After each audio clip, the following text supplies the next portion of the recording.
അല്ലെ? മുൻപേ ഉള്ള എന്തൊക്കെയോ കേട്ട് വിശ്വസിച്ചു, അത് നമ്മുടെ ബ്രെയിനിലുണ്ട്. ഇപ്പൊ ഇവർ കേട്ടപ്പോ നിങ്ങൾക്ക് പലർക്കും തോന്നില്ല ആട് തേക്ക് മാഞ്ചിയാണെന്ന് തോന്നിയോ? അതിനെ വിളിക്കുന്ന പേരാണ് പാസ്റ്റ് എക്സ്പീരിയൻസ്. ഇതൊക്കെ ഞാൻ കുറെ കേട്ടതാ, പാസ്റ്റ് എക്സ്പീരിയൻസ്.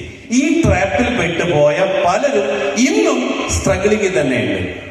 ഇതില് ലോകത്തിലെ ഏറ്റവും വലിയ ഇൻവെസ്റ്റർ ആയിട്ടുള്ള സമ്പന്നനായിട്ട് വാറൻ ബഫറ്റ് പറയുന്ന ഒരു സെന്റൻസ് ഉണ്ട്. സമ്പന്നർ വീണ്ടും സമ്പന്നരായിക്കൊണ്ടിരിക്കുന്നു, പാവപ്പെട്ടവൻ വീണ്ടും പാവപ്പെട്ടവർ. കാരണം പാവപ്പെട്ടവർ എന്ത് കേട്ടാലും തട്ടിപ്പാണെന്ന് പറയും. അതാണ് ഇത്. എന്താണ് ആങ്കറിംഗ് ട്രാപ്പ്? എന്ത് കേട്ടാലും മുൻവിധികൾ വെച്ചുകൊണ്ട് അതിനെ വിലയിരുത്തിക്കൊണ്ട് ജീവിക്കുന്നവർ. ചോദ്യം, നിങ്ങൾ അതിൽ പെട്ടവൻ ഒരാളാണ് എങ്കിൽ തീർന്നു, അല്ലെ?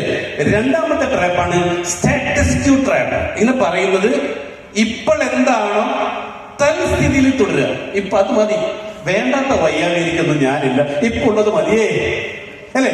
ഇങ്ങനെ പറഞ്ഞ് ജീവിക്കുന്ന രണ്ടാമതാണ് സ്റ്റാറ്റസ് ക്യൂ ട്രാപ്പ്.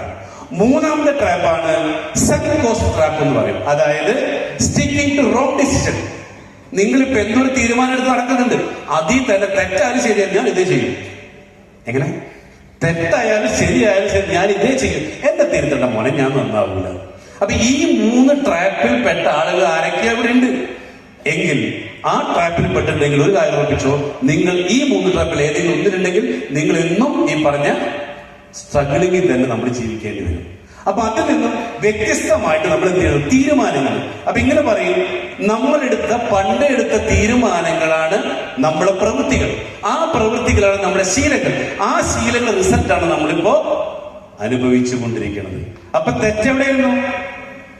തീരുമാനങ്ങൾ, അല്ലെ? ഈ തീരുമാനങ്ങളിൽ വന്ന പിഴവ് കൊണ്ടാണ് ഇന്ന് പലരും ഈ പറഞ്ഞ എവിടെയുള്ളത് സ്ട്രഗിളിങ്.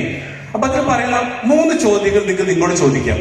ഞാൻ ഇപ്പൊ ചെയ്യുന്നത് എന്തോ, ഞാൻ എന്തിനാണ് ഇത് ചെയ്യണത്?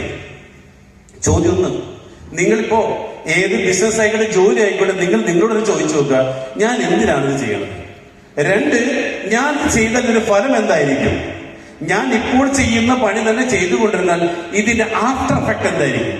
മൂന്ന്, ഇതിൽ നിന്ന് എനിക്ക് വിജയിക്കാൻ കഴിയുമോ? നിങ്ങളിപ്പോ എന്താണോ അത് തന്നെ ചെയ്തുകൊണ്ടിരുന്നത്. ഈ മൂന്ന് ചോദ്യങ്ങൾക്ക് ഉത്തരം നിങ്ങൾ കണ്ടുപിടിച്ചാൽ, ആ ഉത്തരം നെഗറ്റീവ് ആണെങ്കിൽ എന്ത് ചെയ്യണം? തീരുമാനങ്ങൾ മാറ്റണം. അപ്പൊ എന്ത് പറയുന്നു? നമ്മളെടുത്ത തീരുമാനങ്ങൾ അത് ആക്ഷനായിട്ട് മാറി, അത് ശീലമായിട്ട് മാറി, അതിന്റെ റിസൾട്ട് തിരുത്തണം. എവിടെയാണ്? ഇവിടെ തിരുത്തണം. അതിന്